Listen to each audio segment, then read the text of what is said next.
भारत के 2 दर्जन से ज्यादा शहर इस वक्त बाढ़ और भारी बारिश की चपेट में हैं। उत्तर प्रदेश, राजस्थान, मध्य प्रदेश में बारिश ने भारी तबाही मचाई है। दिल्ली, गाजियाबाद, गुरुग्राम में बारिश ने जनजीवन अस्त व्यस्त कर दिया है। सिर्फ भारत ही नहीं, चीन भी बारिश और बाढ़ की हाहाकार झेल रहा है। आपको दिखाते हैं इसी पर एक रिपोर्ट।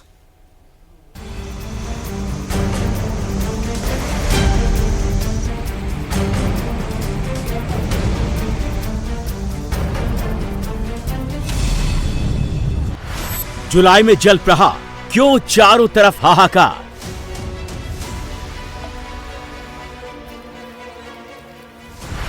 मध्य प्रदेश से राजस्थान, आसमानी आफत से लोग परेशान।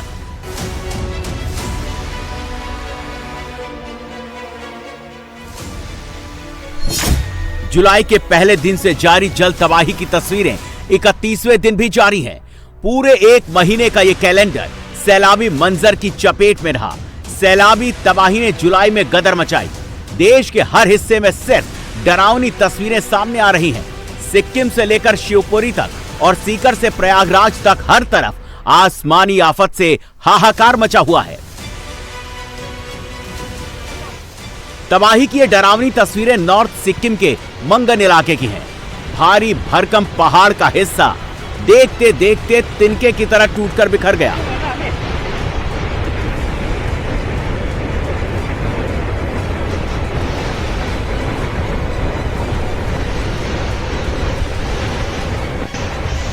सिक्किम में पिछले कुछ दिनों से भारी बारिश हो रही है, जिसके चलते लैंडस्लाइड का कहर जारी है। मूसलाधार दहाड़ से इलाका सहम गया है। कुछ सेकंड के अंदर ही भारी भरकम पहाड़ मलबे के अंबार में तब्दील हो गया। पहाड़ तोड़ आफत ने रामोम तीस्ता ब्रिज को तहस नहस कर दिया।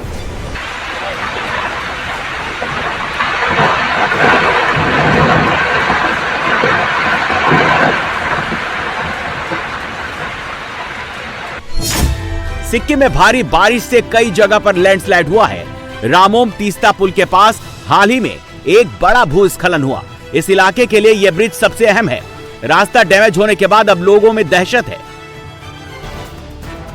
सिक्किम में आफत के पहाड़ टूटे हैं। दिल्ली से सटे गाजियाबाद में सैलाबी आफत से जमीन दरक गई। गाजियाबाद के क्रॉसिंग रिपब्लिक में वेदर के बिगड़े मिजाज ने गदर मचाया।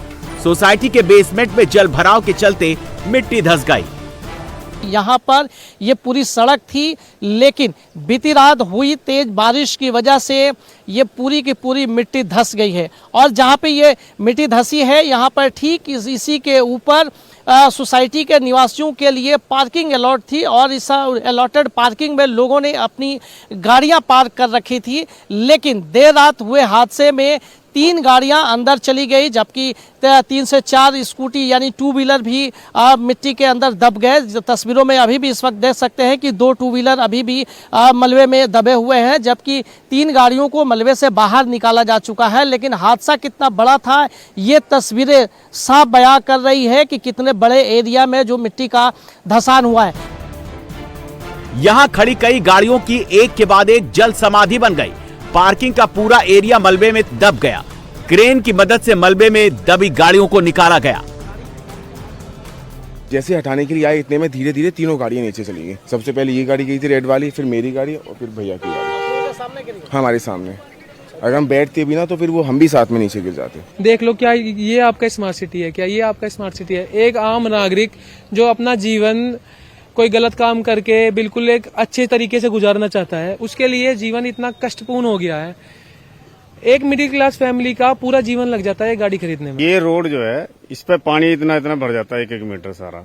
जीडीए को कम से कम 8-10 बार मीटिंग भी हो चुकी है, एप्लीकेशन लिख के दी जा चुकी है। डीएम को भी, यहाँ के एमपी को भी, एमएलए को भी, लेकिन किसी ने आज तक कोई एक्शन नहीं लिया है। राजस्थान में लगातार हो रही भारी बारिश से हालात बेकाबू हो रहे हैं। धौलपुर में चंबल नदी खतरे के निशान से 12 मीटर ऊपर बह रही है, जिससे कोटा संभाग के कई गांव जलमग्न हो गए हैं। गांवों में जल भराव से लोगों की परेशानी बढ़ गई है। ये तस्वीरें सवाई माधोपुर की हैं। बीते 3 दिनों से हो रही बारिश के चलते यहां बाढ़ जैसे हालात बन गए हैं। सुरवाल डैम के ओवरफ्लो होने के बाद गांव के गांव जलमग्न हो गए हैं। लोगों के घरों और दुकानों में 3 से 4 फीट तक पानी घुस चुका है। भारी जल जमाव से लोगों के घरों को नुकसान हो रहा है। 12 जिले में भी लगातार हो रही बारिश से जनजीवन अस्त व्यस्त हो गया है। यहाँ बहने वाली पार्वती, काली और परवन नदी उफान पर है, जिससे कई घरों में पानी भर गया। वहीं डूब क्षेत्र के गांव में सैकड़ों लोगों को सुरक्षित जगहों पर पहुंचाया गया। बारिश के चलते जगह जगह लैंडस्लाइड की घटनाएं हो रही हैं। शाहबाद के नेशनल हाईवे 27 पर लैंडस्लाइड से पहाड़ियों का मलबा सड़क पर आ गया। राजस्थान के सीकर में इस वक्त हालात बेहद खराब हैं। 24 घंटे से लगातार बारिश ने पूरे जिले में कोहराम मचा दिया है। सीकर शहर में जल भराव के चलते नवलगढ़ पुलिया पर आवाजाही थम गई। सीकर के फतेहपुर में बस स्टैंड डूब गया, 4 फीट तक पानी भर गया। सड़क पर जल सैलाब के चलते दिल्ली रूट की बस ट्रैप हो गई। बस में 25 से ज्यादा मुसाफिर सवार थे, जिनकी जान पर बनाई। सैलाबी आफत के चलते पूरे इलाके में हड़कंप मच गया। फंसे लोगों को निकालने के लिए ट्रैक्टर और जेसीबी की मदद से रेस्क्यू चलाया गया। सभी लोगों को सुरक्षित निकाला गया। सीकर के पाटन एरिया में सबसे ज्यादा करीब 165 mm बारिश रिकॉर्ड की गई। संगम नगरी की ये तस्वीरें डराने वाली हैं। कुछ महीने पहले जो इलाका टेंट सिटी के तौर पर लोकेट हो रहा था, वो इस वक्त सैलाब की चपेट में है। पानी भरने से पूरा इलाका टापू में तब्दील नजर आ रहा है। सड़कों पर नाव चल रही है, गाड़ियों की रफ्तार थम गई है। गंगा यमुना नदी का जलस्तर एक लेवल पर आ गया है। झूसी के 15 गांव शहर से कट गए हैं। आने जाने के लिए नाव ही एकमात्र जरिया बचा है। समस्याएं तो देख रहे हैं आप लोग, खुद ही पानी भरा है। आने जाने के लिए यही सुविधा एक साधन है, नहीं तो बाकी और कोई रास्ता ही नहीं है। वहाँ कितने गांव हैं उस पार? उस पार लमसम है 15-20 गांव हैं जो बाढ़ की चपेट में आते जाते हैं लोग। गाँव से आते जाते हैं, जब लग जाती है बाढ़ होता है और उसके बाद गांव के 5-6 गाँव दूध वाले हैं, सर पे फिल्टर लेके निकलते हैं पानी से बाहर। और बच्चे हैं, अगर समय से वोट नहीं गया तो स्कूल जाने में लेट हो जाते हैं। और जैसे रात वगैरह में कोई दिक्कत हुआ, परेशानी हुआ तो बहुत दिक्कत झेलना पड़ता है। वो लोग बहुत चक्कर काट के जाते हैं। ये तस्वीरें मध्य प्रदेश के शिवपुरी की हैं। सिंध नदी में अचानक आई बाढ़ में फंसे 27 स्कूली बच्चों को सेना ने रेस्क्यू करके निकाला। ये बच्चे स्कूल बस में सवार थे, अपने घर लौट रहे थे। तभी नदी का जलस्तर अचानक बढ़ा और रास्ते में पड़ने वाली पचावली गांव के पास फंस गए।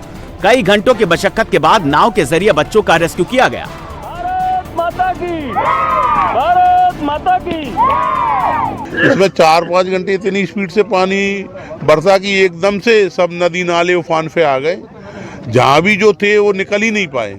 आदरणीय हमारे जो सांसद हैं ज्योतिरादित्य सिंधिया जी, उनसे हम लोगों ने बात की और उन्होंने तुरंत 2 घंटे के अंदर झांसी से रेस्क्यू करने की जो एनडीआरएफ की टीम थी उनको भिजवाया। सेना ने उनको निकाल लिया है। वो गाड़ी उधर गांव में फंस गई थी, क्योंकि बच्चों को लेकर के पानी में निकालना रिस्की था, इसलिए उनको वहाँ सरपंच के यहाँ रुकवा दिया था। वो बच्चे कहीं पानी मानी में या नहीं थे, वो तो केवल माँ बाप चिंतित थे, इसलिए उनको अभी निकाल के अपने अपने सुरक्षित घर भेजा जाए। पड़ोसी देश चीन में भी कुदरत की विनाश लीला जारी है। भारी बारिश और बाढ़ से उत्तरी चीन में भारी तबाही हुई है। चारों ओर हाहाकार मचा है। तबाही का यह मंजर चीन की राजधानी बीजिंग की है। बर्बादी की बाढ़ से यहां चारों ओर हाहाकार मचा है। मूसलाधार बारिश के चलते आशियाने डूब गए हैं। जहां तक कैमरे की नजर जा रही है, पानी ही पानी दिख रहा है।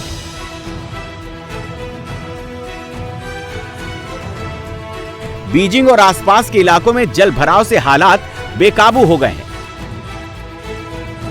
चीन से आ रही ये तस्वीरें डराने वाली हैं। सड़कों पर दरिया बह रही है।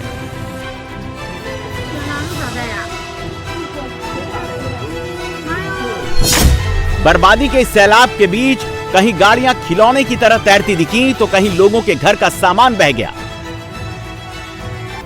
कुदरत की ऐसी विनाश लीला कि जहां देखो, जिस तरफ देखो, तबाही और सिर्फ तबाही दिख रही है।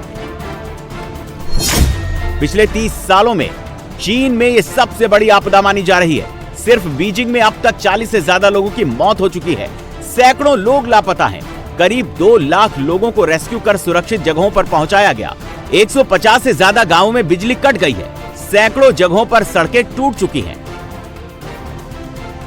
उत्तरी बीजिंग में भारी बारिश से म्यून जिले में बाढ़ जैसे हालात बन गए। ये तस्वीरें म्यून जिले के शिनानजुआंग गांव की है। बाढ़ से पूरा इलाका जलमग्न है। बाढ़ में डूबी इस बाइक को देखकर आप अंदाजा लगा सकते हैं कि यहाँ हो रही बारिश ने किस तरह से तबाही मचाई। कहीं बाढ़ में कारें डूब गईं तो कहीं सैलाब के साथ आए मलबे से कारें दब गईं। पानी के तेज करंट से बड़े बड़े पुल बह गए तो कहीं सड़कें टूटकर बह गईं। जहां देखो तबाही के निशान दिख रहे हैं। चारों तरफ मलबा ही मलबा दिख रहा है। मलबे को अब जेसीबी के जरिए हटाया जा रहा है तो लोगों के घरों में घुसे पानी को अब पंप के जरिए निकाला जा रहा है। पिछले एक हफ्ते से भी कम समय में म्यून में 580 मिलीमीटर बारिश रिकॉर्ड की गई है, जो सालाना होने वाली औसतन 600 मिलीमीटर बारिश के बराबर है। उत्तरी बीजिंग के म्यून में भारी बारिश के बाद किंगशुई नदी ने सबसे ज्यादा तबाही मचाई है। बाढ़ ने पूरे इलाके को तहस नहस कर दिया है। सैलाब के आगे जो कुछ भी आया उसे अपने साथ बहा ले गया। नदी किनारे की सड़कें टूट गई हैं। सड़क पर खड़ी कारें बाढ़ में बह गईं। कई गाड़ियां अब भी मलबे में फंसी हुई हैं, जो तबाही की गवाही दे रही हैं। इन गाड़ियों को अब क्रेन के जरिए निकाला जा रहा है। ये तस्वीरें बीजिंग के म्यून जिले के ताइशुतुन गांव की हैं। सैलाब के साथ जहां मलबा ऐसे बिखरा हुआ है कि लोगों को सुरक्षित निकालने के लिए जेसीबी का इस्तेमाल किया जा रहा है। लोगों को फ्रंट लोडर के जरिए निकाला जा रहा है। तबाही का यह मंजर चीन के तियानजिन की है। बाढ़ की विभीषिका से यहां भी हाहाकार मचा है। चारों ओर बर्बादी ही बर्बादी दिख रही है। सैलाब से जहां पुलिया बह गए तो वहीं लोगों के घरों को भी भारी नुकसान हुआ है। इसके साथ ही बिजली और टेलीकम्युनिकेशन पूरी तरह से बाधित हो गई है, जिसे फिर से बहाल करने के लिए तेजी से काम हो रहा है। कहीं जेसीबी के जरिए मलबे को हटाया जा रहा है तो कहीं बाढ़ से गिरे बिजली और टेलीफोन के खंभों को उठाया जा रहा है। बीजिंग के साथ ही शांक्सी और हेबेई में भी भारी तबाही हुई है। घरों में पानी भरा हुआ है। लोग छतों पर मदद का इंतजार कर रहे हैं। रेस्क्यू ऑपरेशन लगातार चलाया जा रहा है। बीजिंग में टॉप लेवल इमरजेंसी रिस्पांस जारी किया गया है। ये तस्वीरें बीजिंग के ग्रामीण इलाके की हैं। चारों तरफ तबाही का मंजर देखा जा रहा है। सैलाब में फंसे लोगों को फ्रंट लोडर के जरिए निकाला जा रहा है। लोगों का जनजीवन पूरी तरह से चरमरा गया है और इसे रिस्टोर करने के लिए रेस्क्यू टीम दिन रात काम कर रही है।